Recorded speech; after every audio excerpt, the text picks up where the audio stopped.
the other day, few days ago. Laman ako ng social media, ginawan ako ng memes ng tao because of what I said. Oo, yung bend the law. Yes, bend the law. Ika nga to please the people.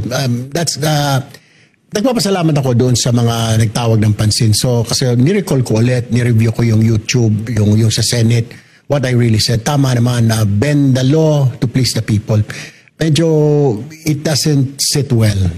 It could have been mas acceptable siguro, bend the law for humanitarian reasons like traffic. Kunwari, di ba, you're trying to save someone's life, nakasakay sa sakyan mo. So, di baling mag-overspeeding ka, di bal minsan, hindi mo na sinusunod yung stoplight kasi para ma-save yun. It's for humanitarian reason, di ba? Or curfew, yung isang tao, minor, bawal, di ba? Pero siya lang yung breadwinner. He has to earn money for the family.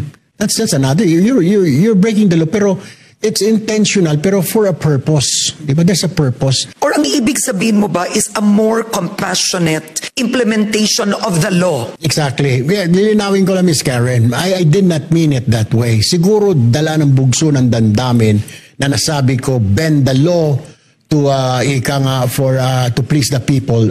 Medyo hindi tama, di ba? You can bend the law for humanitarian reasons, and that should be addressed to the authorities, not to people like you and me.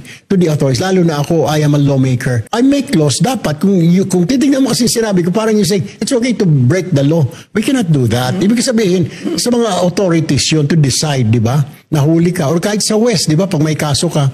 Kasi naisip ko, running in my mind that time, billions ang ninakaw nito.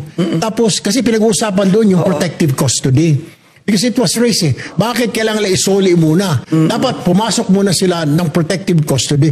And people were shouting that Sunday, di ba? I heard, I was watching.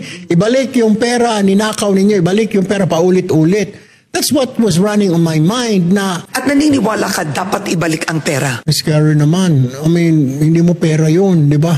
Pera nating lahat. So my point, Miss Karen, is, kaya nagpapasalamat din ako, na, and I guess this is the time to correct it. I didn't mean it that way na you can break the law anytime. No.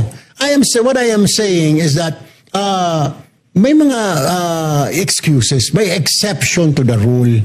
Pero what was running to my mind, bakit ito mga bilyonaryo kailangan, may proteksyon pa ng batas, hindi na kailangan nang maibalik yung pera. Paano naman, I'll give you an example. Bakit yung nagnakaw, narinig ko na rin sa iyo minsan ito, nagnakaw ng 2 lata ng sardina sa grocery store, kulong ka agad. Isusoli, kukunin ka agad ng pulis, ibabalik sa stante. Ito, billions, kailangan may process, kailangan dahan-dahan, may trial, etc. Where's the law? Di ba sabi ni Mayor Lim before, the law applies to all, otherwise none at all, di ba?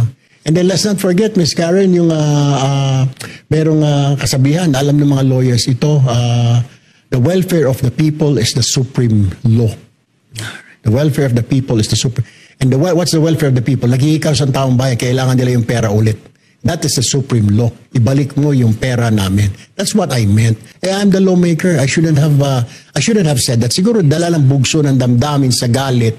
But kaya nagpapasalamat ako. Everybody who made a comment, who reacted, kahit yung gumawa ng mga memes, salamat po, salamat. I'm not angry po, I'm not angry. Alam ko po, you just want to correct me.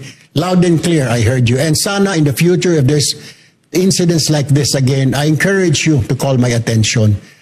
Yun lang po, I will be willing to correct it if I made something that is not suitable as a lawmaker. And I accept that. Thank you very much po sa inyo lahat. Seriously, honestly, from the bottom of my heart, salamat po.